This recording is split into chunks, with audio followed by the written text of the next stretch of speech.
If you live in an area that has fleas, like the Pacific Northwest, we are very, very prone to having fleas here. This is a breeding ground because of the temperature and the humidity here. You need to protect your dog. So whether you have your dog on a commercial treatment or a natural treatment plan, they need to be on something. And not having them protected is not a smart plan. I'm going to show you guys how to check your dog for fleas, and I'm also going to show you a couple different products. So this is a flea comb. You'll see some of them that are shorter, they look a little bit different. They'll be half the length of these teeth right here, or some that are even longer. The longer ones are for dogs with longer hair, and then short are going to be, of course, shorter hair.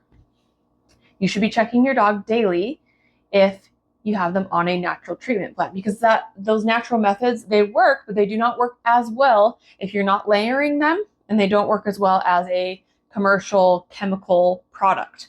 Okay, so this is how you do it. Molly, come here. You're going to brush them, especially down by their bums and on their hind ends.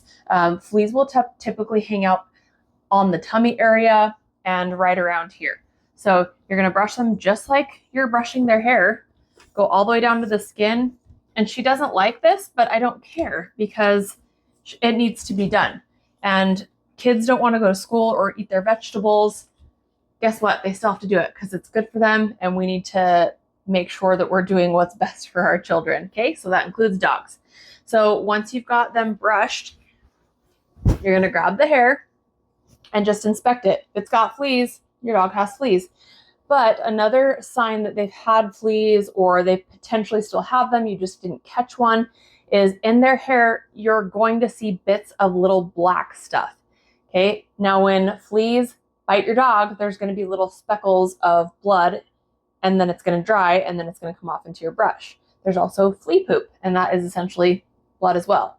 So you're going to see all these black little speckles in there, and that is a sure sign that your dog has fleas. So if their hair is nice and clean, perfect. That's what you're going to want to do first. You'll see Molly's hair is nice and clean. No dirt. So you want to start from the inside out with your dogs and have something that tastes bad to fleas. So if a flea bites your dog, they don't like the way that they taste after your dog has consumed this. This is a daily supplement that I add to their food. It's a powder. It looks a little bit different because it's been changed just a little bit, but you'll be able to find this on their website. Next is going to be a topical spray. You can use whatever topical spray that you want, whatever brand, but a lot of the natural treatments have cedarwood, peppermint, rosemary, clove, cinnamon oils. These are diluted. They're perfectly safe for your dog, and fleas and ticks and mosquitoes do not like this stuff. Something else that people tend to forget is the environment. You have to treat your environment because fleas can be in your yard, and then your dog just comes out and gets reinfected with the fleas. So you can use this inside your home, on furniture, in kennels, and then you can get the same stuff that you can spray in your yard. You hook it up to a hose and spray it. This stuff helps a ton with the mosquitoes. And next is going to be a flea and tick shampoo. We want to create an environment, smells, and tastes that fleas do not like. Now, all of these things are preventative measures so that your dog does not get fleas. However, a lot of those items can be used if you do have fleas on your dog. So if you have fleas, the first thing that you want to do is make sure you comb them out, give them a bath. You need to vacuum everything, start using the sprays. It's a lot of work. And that's why a lot of people don't get rid of fleas when they don't have their dog treated, because there are so many steps when using that natural method. So it might be best, if you're not willing to put in the work, that you use a commercial treatment plan for your dog. You need to be vacuuming everything daily, multiple times a day.